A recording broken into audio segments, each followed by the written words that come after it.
Hello and welcome back to our channel Courseology Hub. Courseology Hub के आपके अपने इस चैनल में आप सभी का जोरदार स्वागत है। तो दोस्तों, आज का जो ये हमारा वीडियो है ये एक बहुत ही महत्वपूर्ण टॉपिक पर होने जा रहा है, ख़ास तौर से उन लोगों के लिए जिन लोगों ने स्पेशल एजुकेशन में डिप्लोमा, स्पेशल एजुकेशन में बीएड, स्पेशल एजुकेशन में एमएड या किसी भी प्रकार की स्पेशल एजुकेशन में या तो उन्होंने स्पीच थेरेपी या ऑक्यूपेशनल थेरेपी या फिर उन्होंने वोकेशनल डेवलपमेंट या गाइडेंस एंड काउंसलिंग इस तरह का अगर उन्होंने कोई कोर्स किया हुआ है जो कि एक रिहैबिलिटेशन एक्सपर्ट हैं, वो उनके लिए एक बहुत ही बड़ी गुड न्यूज़ है। और वो क्या है कि स्पेशल एजुकेशन में कब, मतलब इस वीडियो के अंदर आज हम कौन कौन से सवालों का जवाब ढूंढने की कोशिश करेंगे। तो सबसे बड़ी बात कि कब भर्ती आएगी, ठीक है, स्पेशल एजुकेटर्स की, स्पीच थेरेपिस्ट की, रिहैबिलिटेशन एक्सपर्ट्स की, ठीक है। दूसरा, कहाँ कहाँ ये भर्तियाँ आ सकती हैं, ठीक है, इसकी संभावनाओं को हम तलाशेंगे, ठीक है। तीसरा, कितनी भर्ती आने की चांस है, ठीक है। उसके अलावा चौथा, कैसी भर्ती आएगी, स्थायी आएगी यानी कि परमानेंट वैकेंसीज आएंगी या कॉन्ट्रैक्ट बेस पे आएंगी, ठीक है, क्योंकि आपको पता है कि इंडिया के अंदर अभी भी स्पेशल एजुकेशन में वैकेंसीज आती हैं अलग अलग इलाकों में, लेकिन 99% वैकेंसीज जो है वो कॉन्ट्रैक्ट बेस पे है। परमानेंट रिक्वायरमेंट जो है एक आधा जगह छोड़ करके कहीं पर भी नहीं आती है।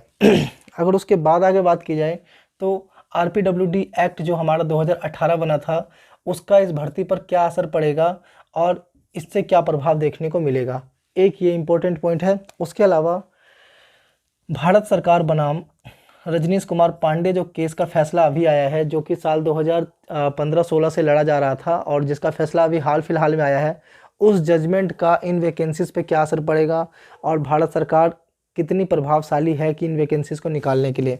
दूसरा, भारत सरकार मजबूर है भर्ती के लिए, मतलब ऐसी क्या मजबूरी है भारत सरकार की कि भारत सरकार को ये वैकेंसीज निकालनी ही पड़ेगी।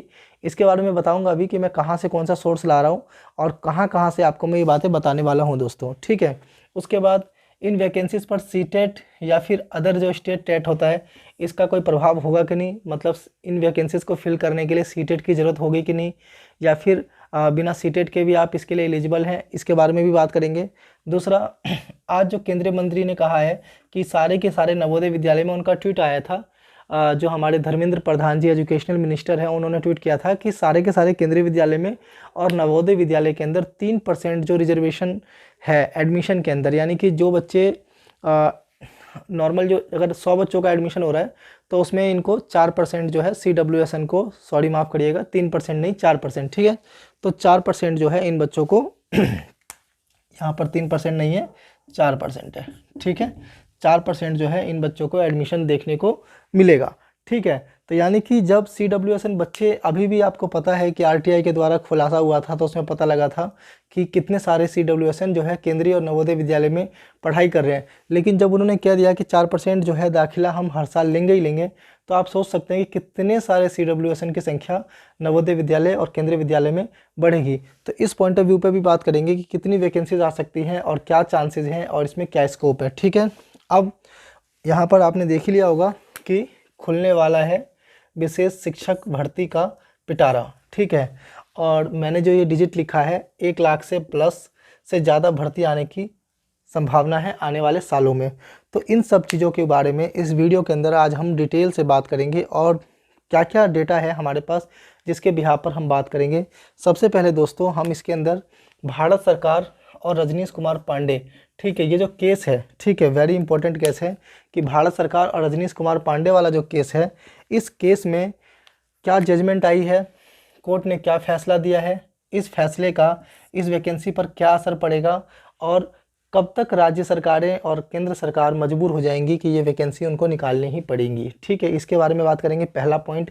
दूसरा पॉइंट कि 2011 का जो जनगणना है, ठीक है, उसमें CWSN के कितने आंकड़े हैं, आपको पता है कि कोर्ट ने रेशो के बारे में पूछा है, तो इस जनगणना के आंकड़े से हम ये जानने की कोशिश करेंगे कि राज्यों की जो विकलांगता की जो दर है उसके बारे में उनकी क्या स्थिति है, ठीक है, जिससे हमें पता लगे कि कौन से राज्य में कितनी वैकेंसीज आने की संभावना है, ठीक है। उसके अलावा हम बात करेंगे इसके अंदर कि जो भारत सरकार ने RPWD एक्ट बनाया है 2018, आपको पता है कि ये जो एक्ट है ये PWD एक्ट 1995 का मतलब एक न्यू वर्जन है, लेकिन इसके अंदर जो इन्होंने जो अपना जो इन्होंने जो मतलब इंटरनेशनल लेवल पे जो एग्रीमेंट कर रखा है, ठीक है, उस एग्रीमेंट के हिसाब से ये बनाया गया है, तो ये भर्ती के ऊपर क्या अपना प्रभाव डालेगा, क्योंकि रजनीश कुमार पांडे वाला जो केस जो है जीते हैं ये लोग, इसके अंदर RPWD एक्ट 2018 का एक बहुत ही महत्वपूर्ण मतलब योगदान है। और उसके अलावा हम इसमें ये भी बात करेंगे कि RCI जो है, रिहेबिलिटेशन काउंसिल ऑफ इंडिया, भारतीय पुनर्वास परिषद, इसके अंदर RR के नियम क्या है, मतलब क्या नियम है किस पोस्ट के लिए, और RCI ने क्या महत्वपूर्ण भूमिका निकाली है विशेष शिक्षकों की भर्ती के लिए।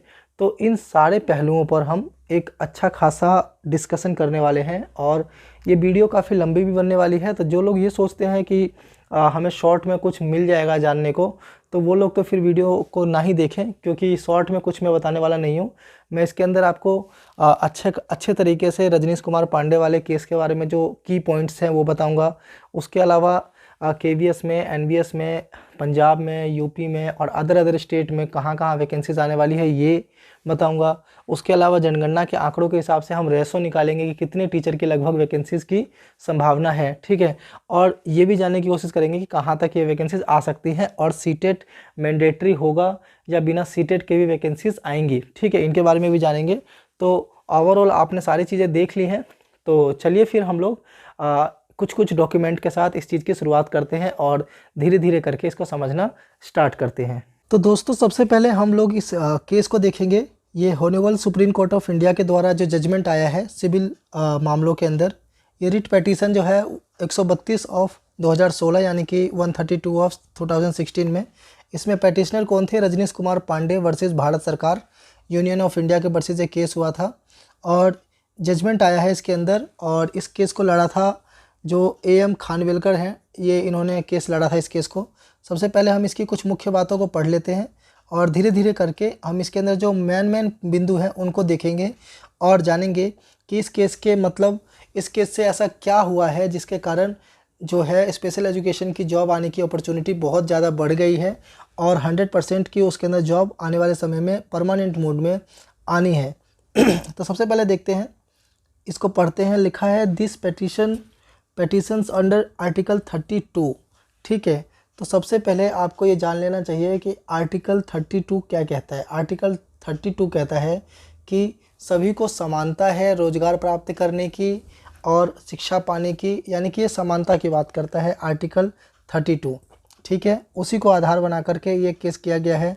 Of the constitutional of India are field the representative capacity to speaks the causes of teacher having B.Ed special and D.Ed special degree diploma courses and fully trained to cater to the requirements of child with special need also known as दिव्यांगजन including the impart। यही सब बातें बताई गई हैं इसके अंदर। जो इसके अंदर मेन बातें हैं वो हम लोग देखेंगे, ठीक है। यहाँ पर देखिए नंबर बताया गया है कि according to the petitioner there is a need of appointment 73,888 special teacher on regular basis to teach 3,69,443 CWSN in the Uttar Pradesh, यानी कि इन्होंने उत्तर प्रदेश का डेटा जो है वो प्रोवाइड किया है। एंड इसी तरीके से इन्होंने स्टेट ऑफ पंजाब के बारे में भी बताया है कि 5:1 में वहाँ पर टीचरों की आवश्यकता है, यानी कि 5 बच्चों के ऊपर 1 टीचर।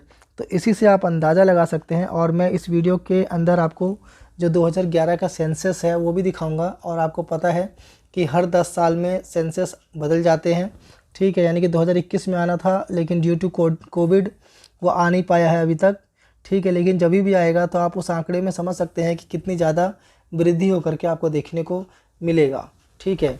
तो यहाँ पर आप देख सकते हैं ये पेटिशन, और इसके अंदर फिर 2016 में जो केस का ऑर्डर था वो लगाया गया है, ठीक है। मैं ज़्यादा लंबा पढ़ूंगा नहीं क्योंकि ये 100 पेज का जजमेंट है। जो मेन पॉइंट है इसके अंदर जहाँ से आपको कुछ नॉलेज मिल सकती है वो बता सकता हूँ। इसके अंदर ये भी लिखाया गया है create and appoint 18,053 special teacher for class 1 to 5th and 1478 special teacher class 9 to 12th के लिए इन्होंने immediate as they require to teach disabled children in the school of Punjab, ठीक है। पंजाब में ये रिक्वायरमेंट इन्होंने बताई है, ठीक है, कि 18,000 प्लस जो है टीचर इनको चाहिए और 1400 प्लस टीचर इनको 9 to 12th में चाहिए इमीडिएट, जिनको ज़रूरत है। और उसके अलावा आगे इन्होंने और इसी तरीके की बातें इन्होंने केस के अंदर दी हैं जो बात है आगे देखते जाइए आप। अगर कोई इंपॉर्टेंट पॉइंट होगा तो मैं आपको इसके अंदर ज़रूर नोट डाउन करके आपको अच्छे से बताऊंगा। फिर आप देख रहे होंगे कि इसमें कोर्ट ने डेट डाली हुई है कि कोर्ट जो है 14/7/2017। देखते जाइए आगे, ठीक है। फिर ये 21/8/2017।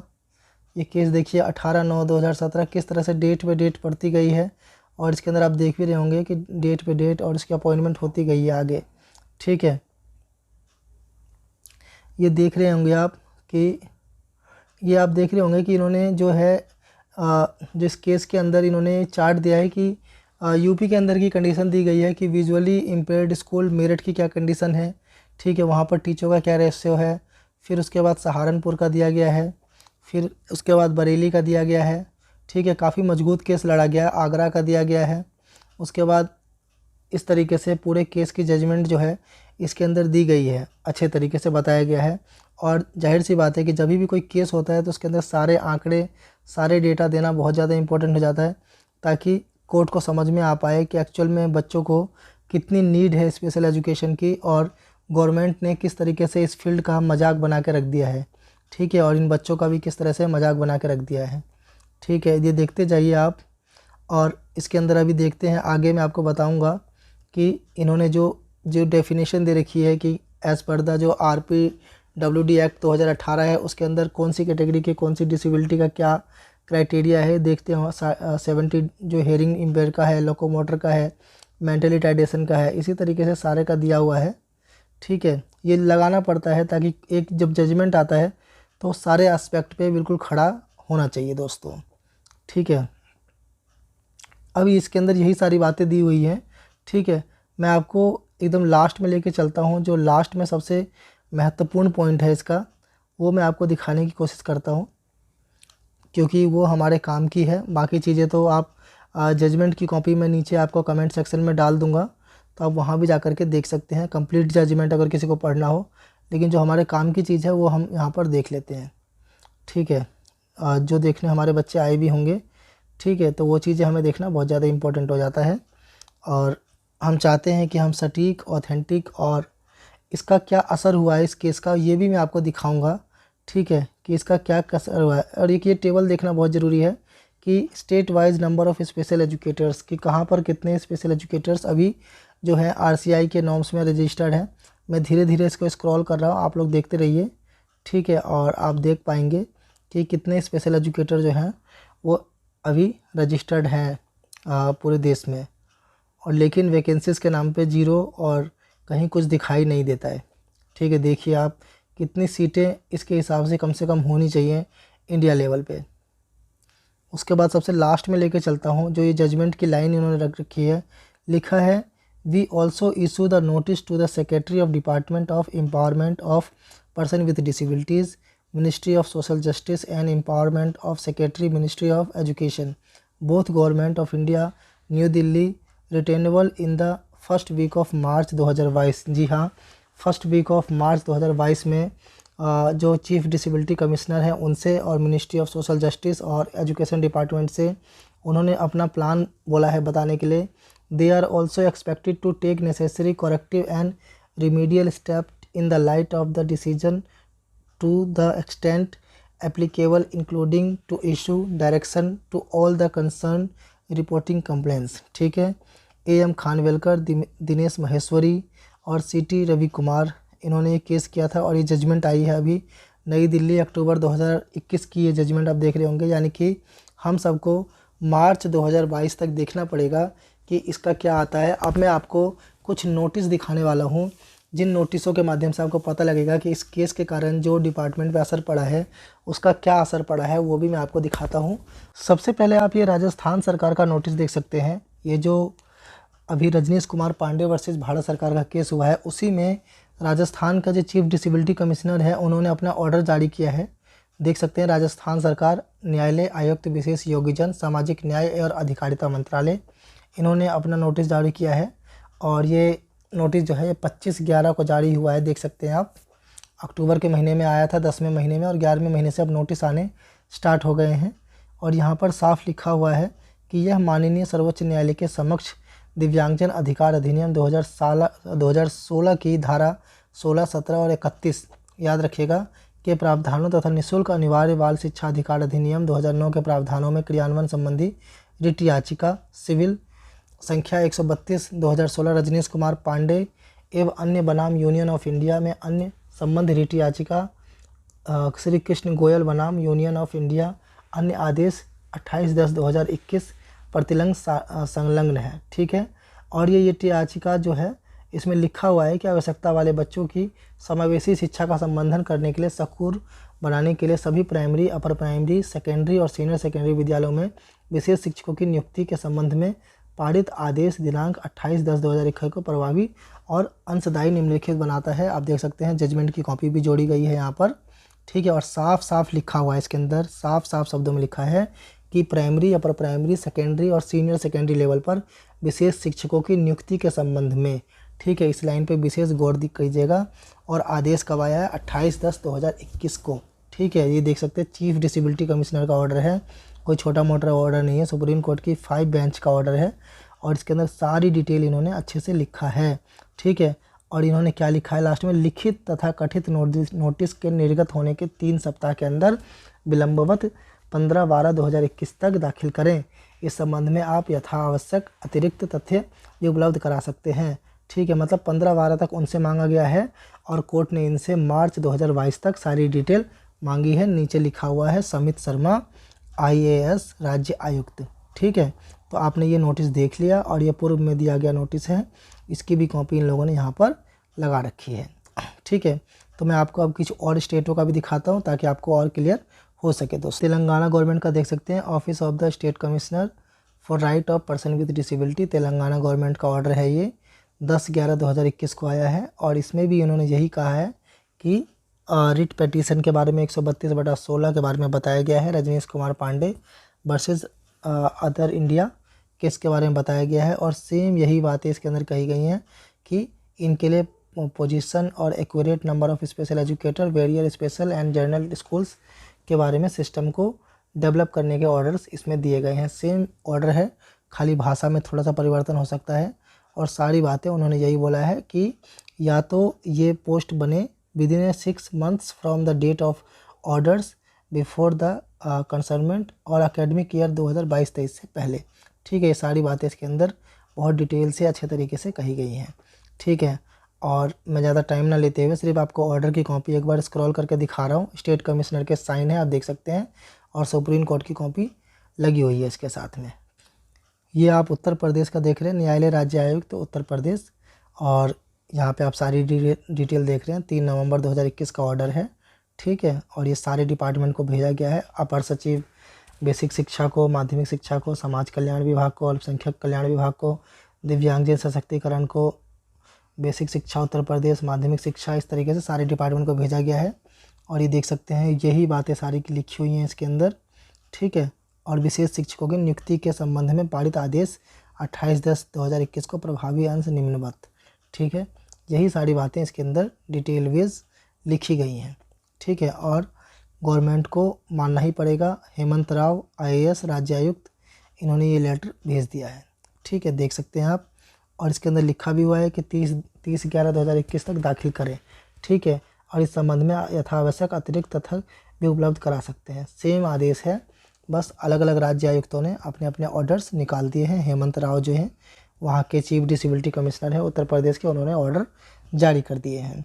ये आप चौथा ऑर्डर देख सकते हैं कि किस तरीके से हरियाणा गवर्नमेंट ने भी अपनी जो ऑर्डर है, ये ऑल डिस्ट्रिक्ट प्रोजेक्ट कोऑर्डिनेटर समग्र शिक्षा हरियाणा को नोटिस भेज दिया गया है IDSS के थ्रू। और साफ साफ इसके अंदर लिखा हुआ है कि सुप्रीम कोर्ट ऑफ इंडिया का जो ऑर्डर है इसको आपको मानना है। और इसमें साफ साफ कॉपी जोड़ने की बात कही गई है केस की। और ये आप देख सकते हैं कि नंबर ऑफ़ स्पेशल एजुकेटर सारे क्वेश्चंस बना के भेजे हैं और सभी डिपार्टमेंट को जवाब देना है उनको। ठीक है, यानी कि आप साफ साफ देख सकते हैं कि अलग अलग स्टेट किस तरीके से भेज रहे हैं, और सारे स्टेट का दिखाना इस वीडियो के अंदर पॉसिबल नहीं है, तो मैंने मोटे मोटे 4-5 राज्य उठा लिए हैं। ठीक है, और बाकी स्टेट के जैसे जैसे ऑर्डर आते जाएंगे उसकी भी कॉपी हम लोग आपको कमेंट बॉक्स में नीचे डाल देंगे, आप चाहें तो देख सकते हैं। तो इस तरीके से आप देख पा रहे होंगे कि किस तरीके से इन्होंने ऑर्डर दिया है, और डिपार्टमेंट जो है अलग अलग जो एरिया के डिपार्टमेंट हैं, अलग अलग स्टेट के, सेंटर के, यूटीज़ के जो डिपार्टमेंट हैं वो एक्टिव हो चुके हैं और अपने अपने ऑर्डर को अब प्लेस कर रहे हैं। देख सकते हैं कि किस तरीके से ये the state commissioner of person with disability Delhi ने भी अपना ऑर्डर जारी किया है। Notice of the show cause of the violation of section 81 of RPWD act 2016, और ये ऑर्डर 3/11/2021 को आया है। और इसके अंदर देख सकते हैं आप, the director of education GNCT Delhi ने डाला है, और इसके अंदर ये म्यूनसिपल कमिश्नर को और ND जो आपका south Delhi municipal commissioner, east Delhi municipal commissioner, इन सबको भेजा गया है ये लेटर।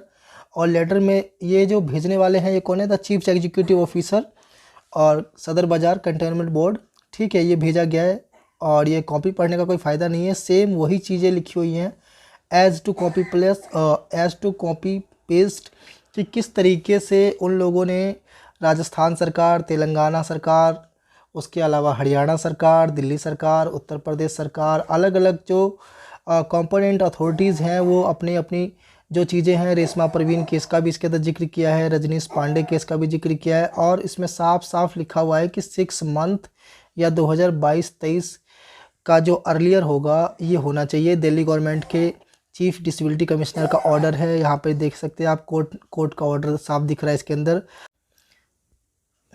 जैसा कि आपको पता है कि TGT स्पेशल एजुकेशन और PRT special education, PGT special education की जहाँ भी पोस्टें आ रही हैं वहाँ पर सुटेबल कैंडिडेट नहीं मिल पा रहे हैं, हर बार सीटें खाली जा रही हैं। और उसी लिए इसके रिगार्डिंग एज रिलैक्सेशन के लिए केस किया गया था विशाल त्रिपाठी और जिसका केस सुधीर नागर जी ने लड़ा था दिल्ली सबऑर्डिनेट सिलेक्शन बोर्ड के खिलाफ, यानी कि DSSB के खिलाफ। और उसके अंदर जजमेंट आया है कि इन्होंने कहा है साफ साफ हॉनेबल जो हमारी कोर्ट है, हाई कोर्ट ऑफ दिल्ली ने कहा है कि हाँ, इनको इस बार की वैकेंसी में तो इनको एज रिलैक्सेशन नहीं दी गई, लेकिन अगली जो भी वैकेंसी आएगी MCD के अंदर उसको एज रिलैक्सेशन दी जाएंगी। जी हाँ, यानी कि अप टू 40 ईयर्स तक एज रिलैक्सेशन मिलेगा। इसमें लिखा भी हुआ है कि Delhi is pleased to grant one time age relaxation of 10 years beyond the age limit prescribe for the post of special educator primary in MCD the vacancy which we arise till December 2020 including the unfilled vacancy of the post code 32/21. This shall not be treated as the precedent for any requirement beyond the period specified by above this post of any of the post. ठीक है, यानी कि साफ साफ आप देख सकते हैं कि इसके अंदर दिल्ली हाई कोर्ट ने भी ऑर्डर कर रखा है। और आपको पता है कि इससे पहले भी जो TGT स्पेशल एजुकेशन की पोस्ट आई थी उसमें भी एज रिलैक्सेशन दिया गया था, और मोस्ट प्रॉब्ली उसमें भी काफ़ी सारी सीटें खाली जाने की उम्मीद है। और नेक्स्ट टाइम जो वैकेंसी आएंगी मेरे हिसाब से उसके अंदर 101% आपको फिर से एज रिलैक्सेशन का कॉलम देखने को मिलेगा। क्योंकि वैकेंसीज़ फिल नहीं हो रही हैं और सारी वैकेंसीज़ खाली जा रही हैं क्योंकि सूटेबल कैंडिडेट नहीं मिल पा रहे हैं डिपार्टमेंट।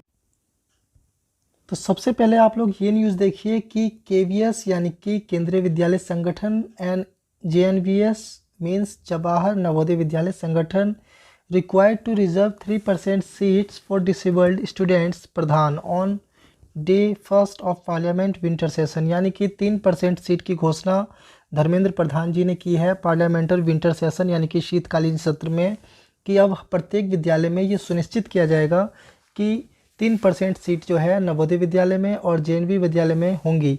तो आपको पता है कि अगर विकलांग बच्चे स्कूल में होंगे तो स्पेशल एजुकेटर का जो क्राइटेरिया है और सुप्रीम कोर्ट का जो ऑर्डर है, तो केंद्रीय विद्यालय और नवोदय विद्यालय बाउंडेड हैं कि उनको वैकेंसीज़ क्रिएट करनी ही पड़ेंगी, सीट क्रिएट करनी ही पड़ेंगी, स्पेशल एजुकेटर को लेना ही पड़ेगा। क्योंकि CBSE ने भी अपना कई बार लेटर लिखा है, वो लेटर भी मैं आपको दिखाने वाला हूँ इस वीडियो के अंदर, कि उनको चाहिए ही चाहिए मैंडेटरी कि आप अगर CBSE का स्कूल चला रहे हैं तो आपको स्पेशल एजुकेटर हायर करना ही पड़ेगा। और इस न्यूज़ को देखते हैं, ये हमारे हॉनेबल एजुकेशन मिनिस्टर धर्मेंद्र प्रधान जी हैं, और इससे पहले ये पेट्रोलियम का भी काम कर चुके हैं, अब ये एजुकेशन में काम कर रहे हैं, देख सकते हैं आप। उसके बाद देखिए क्या न्यूज़ है, देखते हैं कि education minister Dharmendra Pradhan had some points to make one day of the winter session of parliament November 29, यानी कि अभी की बात है ये, November 29, 2021 की। Among some children, he also mentioned that the Kendriya Vidyalays and Jawahar Navodaya Vidyalays are required to reserve 3% of their seats for differently abled students, a press release by the ministry of outline. बाकी सारी news यही लिखी हुई है कि 40% criteria होना चाहिए, RPWD act 2016 के अंदर वो आना चाहिए डिसेबिलिटी। ठीक है, ये सारी न्यूज़ है, ज़्यादा हम इसको डिटेलिंग नहीं करेंगे। और आपको मेरा मोटिव था बताना कि केंद्रीय विद्यालय में अब इन बच्चों के लिए जो राइट है वो रिजर्व हो चुके हैं, तो सीटें जो हैं स्पेशल एजुकेटर की आपको बिल्कुल मैंडेटरी हैं कि आनी ही चाहिए।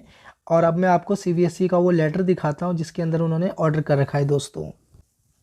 तो ये आप central board of secondary education यानी कि केंद्रीय माध्यमिक शिक्षा बोर्ड का 13/6/2017 का ऑर्डर देखिए, जिसके अंदर इन्होंने कहा है कि mandatory appointment of special educator in all schools.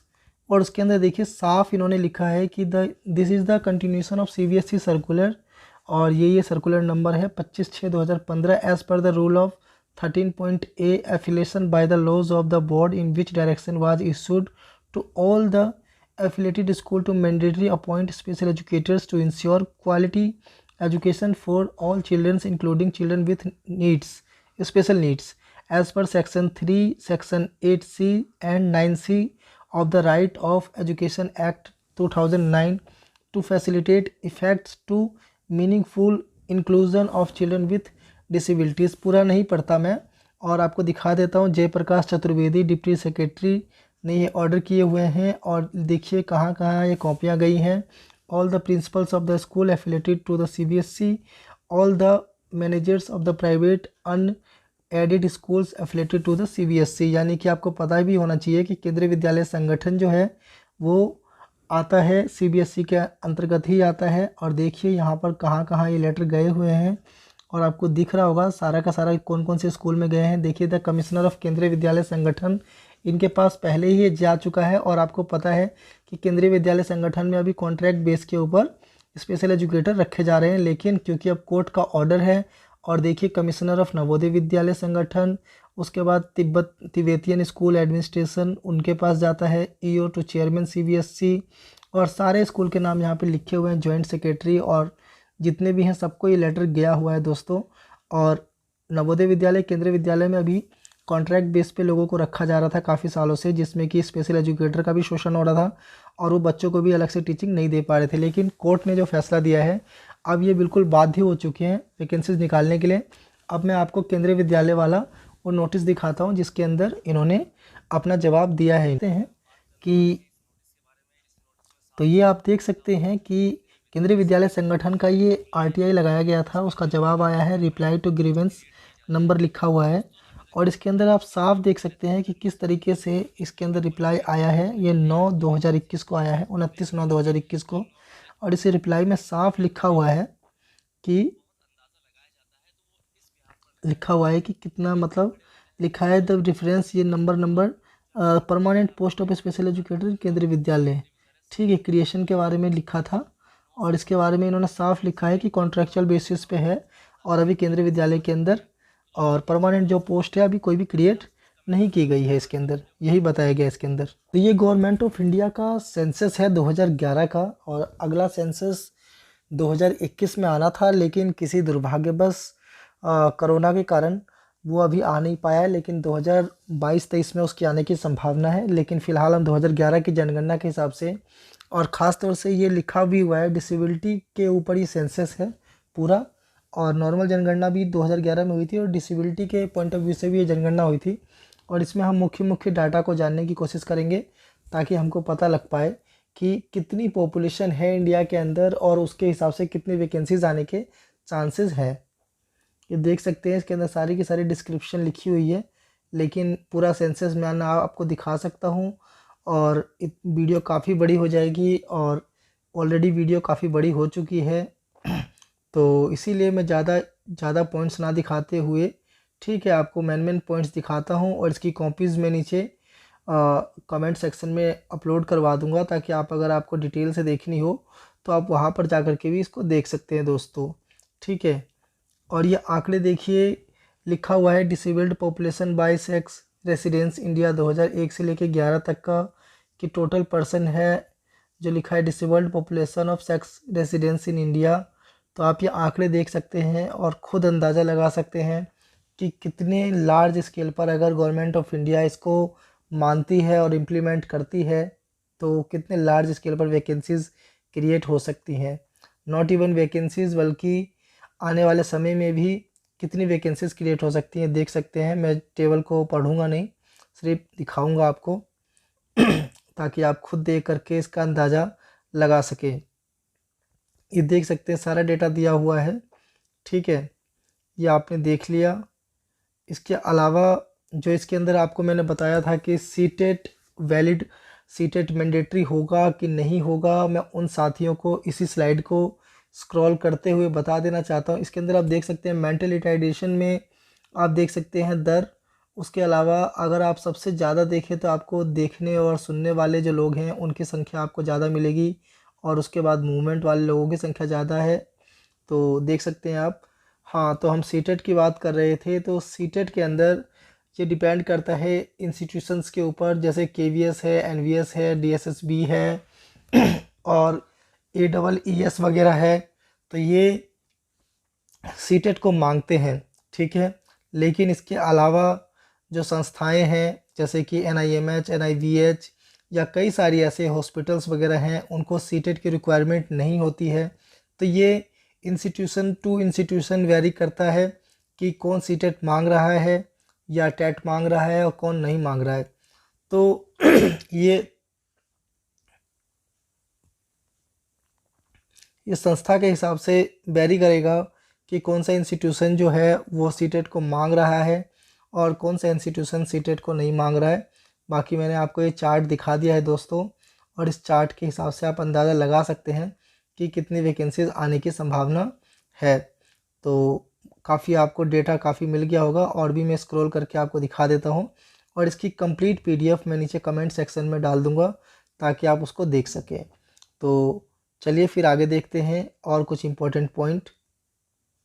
एक और आप न्यूज़ की कटिंग देख सकते हैं कि राजस्थान बीजेपी प्रेसिडेंट सतीश पूनिया जी ने अशोक गहलोत को लिखा है पत्र कि रीट में 2021 में विशेष शिक्षकों के 5000 पद सम्मिलित करवाए जाएं।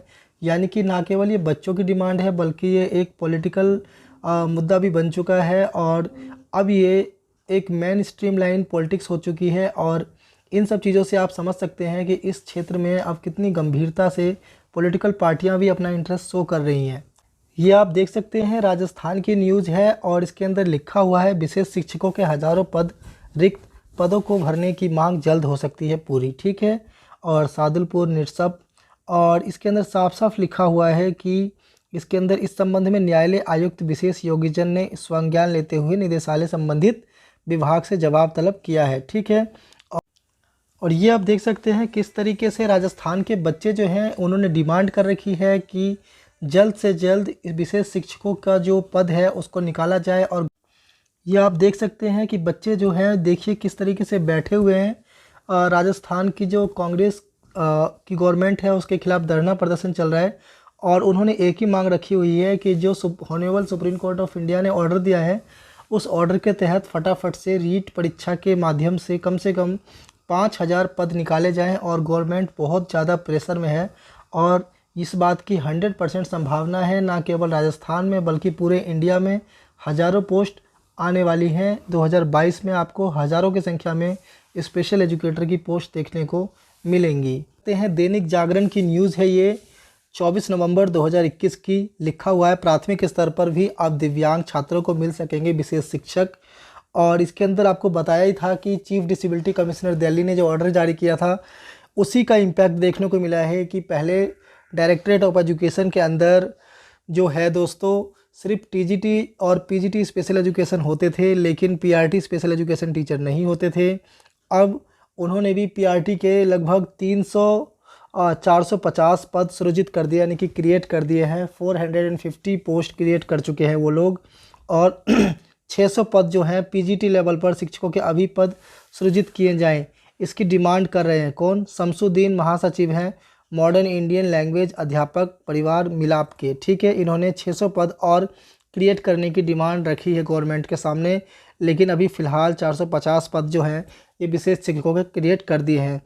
तो जैसा कि दोस्तों मैंने आपको बताया कि जो रजनीश कुमार पांडे वाला केस था उसके माध्यम से मैंने आपको बताया। उसके अलावा उस केस के आधार पर, ठीक है, आपने देखा कि कोर्ट ने क्या कहा था कि आपको 1:8 में, ठीक है, आपको बताना है बच्चों का रेशो। कहीं पे 1:8 चलता है, कहीं पर 1:6 भी चलता है, ठीक है। लगन हम मोटा मोटा भी पकड़ के चलें तो 1:8 को लेके चलते हैं, ठीक है, कि बताना है कि कितने CWSN बच्चे हैं और उनकी पढ़ाई के लिए फिर आप क्या व्यवस्था कर रहे हैं। और इसका प्रभाव आपने देखा भी कि किस तरीके से सभी राज्य के चीफ डिसेबिलिटी कमिश्नर, एग्जाम्पल के लिए तेलंगाना का देखा, फिर हरियाणा का देखा, फिर आपने देखा कि पंजाब और उत्तर प्रदेश को तो वर्डिक्ट में एकदम क्लियर इंस्ट्रक्शन है, तो यूपी का भी देखा। उसके बाद आपने दिल्ली का देखा। तो अलग अलग राज्य का आ रहा है, तेलंगाना का आ गया, अभी और राज्य के धीरे धीरे आएंगे, क्योंकि कुछ राज्य हैं वो तेज़ी से काम करते हैं, कुछ राज्य हैं वो सौ के काम करते हैं। जैसे एग्जांपल के लिए हमारा प्यारा बिहार राज्य सबसे लास्ट में करेगा, ठीक है। तो इस तरीके से इन राज्यों का है। लेकिन अगर हम संभावना की बात करें तो संभावना पे पूरी उम्मीद पे दुनिया कायम है। तो अप्रैल 2022 के बाद हो सकता है, क्योंकि आपको पता है कि फरवरी 2022 में इनको क्लोजर रिपोर्ट दाखिल करनी है, कोर्ट के सामने अपना एजेंडा रखना है कि हम कितनी वैकेंसीज लाने वाले हैं, रेशो अनुपात। तो मोस्ट प्रॉब्ली, क्योंकि गवर्नमेंट है, थोड़ा सा टाइम लगता है, तो अप्रैल 2022 के बाद में आपको वैकेंसीज दिखने लग जाएंगी, ठीक है। और मोस्ट प्रॉब्ली कौन से राज्य में आपको वैकेंसीज 100% देखने को मिल सकती हैं, उसमें है यूपी, उत्तर प्रदेश, हरियाणा, पंजाब, उसके अलावा दिल्ली, ठीक है। और KVS, NVS, AEES का मतलब होता है autonomic energy educational society, AEES। उसके अलावा यूटीज़ के अंदर, यूटी में आपको पता ही है, जम्मू एंड कश्मीर, दिल्ली, चंडीगढ़ एडमिनिस्ट्रेशन, है ना, पौंडीचेरी। इसके अलावा इस तरह की जो अंडमान निकोबार है, तो यूटीज़ के अंदर रेलवे स्कूल्स में भी आपको देखने को मिल सकती है और आर्मी स्कूल में भी देखने को मिल सकती है। और ये जो साउथ इंडियन राज्य है, ठीक है, इसमें भी देखने को मिल सकती है। लेकिन साउथ इंडियन राज्य में क्या होता है, खासतौर से साउथ इंडियन राज्य में, पंजाब में, उड़ीसा में, वेस्ट बंगाल में, यहाँ पर लैंग्वेज का इशू होता है, क्योंकि ये लोग इनके ज़्यादातर बच्चे जो गवर्नमेंट में है वो उस लैंग्वेज से पढ़ते हैं। तो इसीलिए ये लोग 10वीं लेवल पे एक मदर टंग का लैंग्वेज मांग लेते हैं, जिससे कि नॉर्थ इंडियन और हिंदी भाषी राज्य के लोग वहाँ पर अप्लाई नहीं कर पाते हैं। क्योंकि लास्ट टाइम आपने देखा था कि आंध्र प्रदेश में भी जो वैकेंसी आई थी उसमें भी ये समस्या हमें देखने को मिली थी। वैकेंसीज 1200 से ज़्यादा थी, लेकिन बहुत सारी वैकेंसी खाली चली गई और बच्चे ही नहीं मिले। क्यों? जस्ट बिकॉज ऑफ जो एलिजिबल थे उनको लैंग्वेज का प्रॉब्लम था और उन राज्यों में फिर बच्चे ही नहीं मिले, ठीक है।